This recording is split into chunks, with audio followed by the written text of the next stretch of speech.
Lakers Nation, what is going on? So it's Miss 81 here back with a new video on my channel. I'm officially back this morning. It's been a while since I last posted a video on my channel, at least 4 days, but it's a beautiful Friday. And today I do want to talk about the Los Angeles Lakers. That's going to be a topic of today's video. Must be a discussion. I got to give the Lakers a lot of credit because I didn't expect this team to be this good. I knew we were going to be good with the new addition, acquiring a superstar player and Luka Doncic, but I knew it was going to be unstoppable. The Lakers are one of the best teams in the league right now. We're the second seed in the Western Conference, which I didn't expect. I mean, that is actually incredible. We won like the last 20 of the last 24 games overall. Like I said, we're currently on an 8-game winning streak, but let's be honest. In last night's game against the New York Knicks, I was starting to get nervous, especially late into the third quarter or fourth quarter after trailing by a 13-point game deficit. But shout out to the Lakers for locking in defensively in the clutch when it was big. And it was going to come down to the wire. I mean, it was head-to-head. Both teams are going back and forth. But we won by 4 points in overtime. The final score is 113-109. But also, before I continue on this video, I do want to wish a prayer to Jalen Brunson, their guard, because if it wasn't for Jalen Brunson, getting injured, the Lakers probably don't win that game. And I don't want to come up with any stupid excuses, but I might have to agree with some people because it was looking like Jalen Brunson was going to close out. But obviously, he gets injured, and the Lakers win the game right after trailing by 13-point deficit. But I got to give a shout-out to Luka Doncic. He's starting to find his stride, starting to find his rhythm, and he's starting to play like the old Luka Doncic that we all know and love and that he's capable of doing from the Dallas Mavericks. But he had 32 points, 7 rebounds, and 12 assists. Very good rebounder, right? And I know people want to say that he's not good defensively. I was one of those fans saying that he's a cone of defense. At least he's gives it all his effort. At least if he could be serviceable, then that's cool. But he's never going to be elite. He's never going to be locked down. I mean, there was plenty of times in the game where he was getting hunted by Josh Hart, and he got a steal. But there was times where he was getting fouled, and he was foul baiting. That's just how good Luka Doncic is. But at first, he wasn't efficient, starting to find his efficiency. And there was games where he'd shoot 9 out of 22 from the field. But if you get a very good Luka Doncic, an efficient Luka, then it's night-night for the league. But shout out to him. Also, LeBron James, he had 31 points, 12 rebounds, and 8 assists. You cannot tell me a guy who's in year 22, he's the age of 40, he's putting up these type of numbers.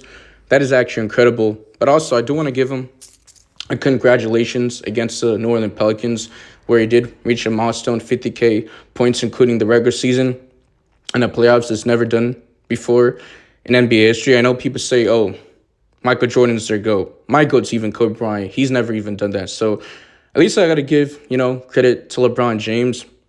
I know there's a lot of times where I do crack up jokes and, talk my, mess about LeBron James, but he's on my team, and I'm not even a LeBron fan. At least I'm giving him credit. Well deserved. He probably not going to be in the MVP conversation, even though he does deserve it.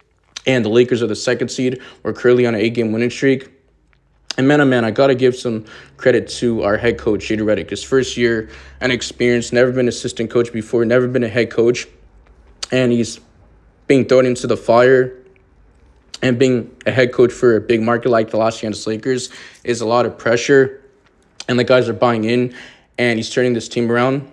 That is very good. So he should be a potential candidate for coach of the year. And I think if the Lakers continue to remain on a winning streak and they stay the second seed, then there's no doubt that he should win coach of the year. My apology. But also the Lakers got a game tomorrow on the road against Boston Celtics, obviously the defending champions. But earlier in the year, we did beat the Boston Celtics. We beat the brakes off them, but 23 points. We held them under 100 points. But that was when we had Anthony Davis in this team. We didn't have Luka Doncic. But even then, I still feel like we could beat Boston. Call me crazy. But it just seems like for the past year and a half, the Lakers just have the number. Even dating back to last year in the Garden when we didn't have Austin Reeves. When we didn't have LeBron James and Anthony Davis at play that game. And Austin Reeves pretty much, outplayed Jason Tatum and Jaylen Brown. I digress. The Lakers are just stacked, right? You got Jared Vanderbilt. He's locked in defensively. He's versatile. He can switch multiple positions. He can guard the best player on the opposing team. There's plenty of times where I saw him switching on to Jalen Brunson yesterday, guarding the best player.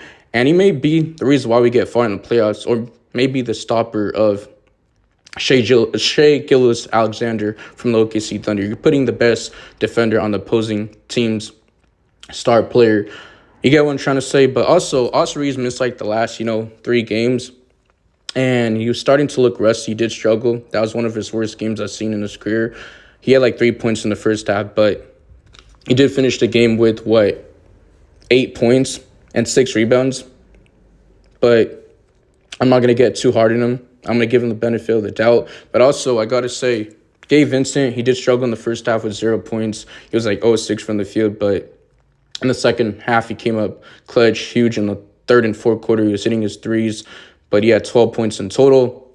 And Trey Jemison, who's on a 2-way contract, I like his effort, his intensity, his defense, his rebounding. He had 7 points, 4 rebounds in 13 minutes. I mean, he's always going to get under your skin. He's always going to get those technical fouls. He kind of reminds me a baby version of Dwight Howard. And I've said this in the past, but I would like the Lakers to convert him to an actual NBA contract so that way he could play in the playoffs, because I know 2-way contracts can't play in the playoffs, which does suck. But also Jordan Goodwin, he's been out for like the past 3.5, 4 games with like the ankle sprain. Correct me if I'm wrong, but I am hoping that he does play the next game because, last night I'm pretty sure he was like questionable, and then obviously he was doubtful, so he didn't play. But yeah, man, the Lakers are just on a roll. They're firing in all cylinders. They're leading the Western Conference behind OKC, and I got to give some credit to Jackson Hayes because obviously the Mark Williams trade did rescind, and we got Dalton Connect back, and Cam Reddish. Mind you, Cam Reddish hasn't even played. I don't know what's going on with him. I think the Lakers should just waive him, but I know JJ Redick said going forward, we're potentially going to see Jordan Goodwin moving forward, right? So maybe even the playoffs, but I do digress. Jackson Hayes as a starting center hasn't been bad lately. Obviously, he has no post moves, doesn't have a floater. I mean, there's plenty of times where he's going for a floater, and he bricked the layup or bricked the floater, if you get what I'm trying to say. But he's a guy that's going to get lobs. He's going to get some rebounds, block some shots. So he needs his team to set him up because he can't create for himself. So obviously he can't space out the floor. So he's a non-shooter, basically. But he's going to play his role in the paint, the dunker spot. And mind you, I think I saw a stat the day before yesterday where Jackson Hayes is like the best defensive rating center in the last month or so since February 1st. So shout out to him. I know I said I had no faith in Jackson Hayes since the Mark Williams trade was rescinded, but starting to prove me wrong. It just tells you how good Luka Doncic is and LeBron James are, those two duos. And they're making Jackson Hayes look like an all-star because guess what? Against his former team, the Northern Pelicans, guess what he had? He had 19 points. And he also had like 10 rebounds in 24 minutes. So that was a career night. Anytime you have Luka Doncic, he's always going to make bigs look good. He made Daniel Gafford, Derek Lively look good for the Dallas Mavericks. But that's all I got for today's video. We have this discussion. It must have been held. I had to talk about it.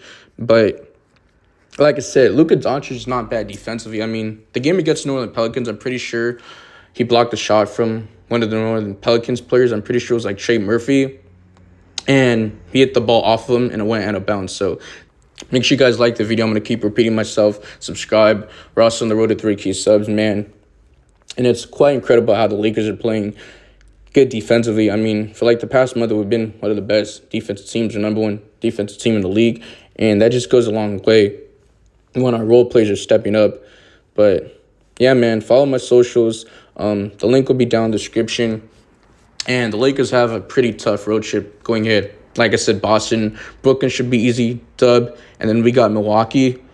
And then we got the Denver Nuggets. And then we got the Phoenix Suns, I'm pretty sure, next up. But yeah, man, we're going to have to see how the Lakers play the remaining of the games that we have this season because we won 20 of the last 24 games.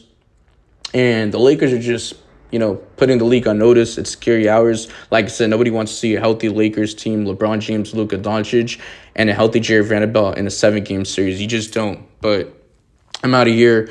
Voice your opinions in the comment section. But for now, peace.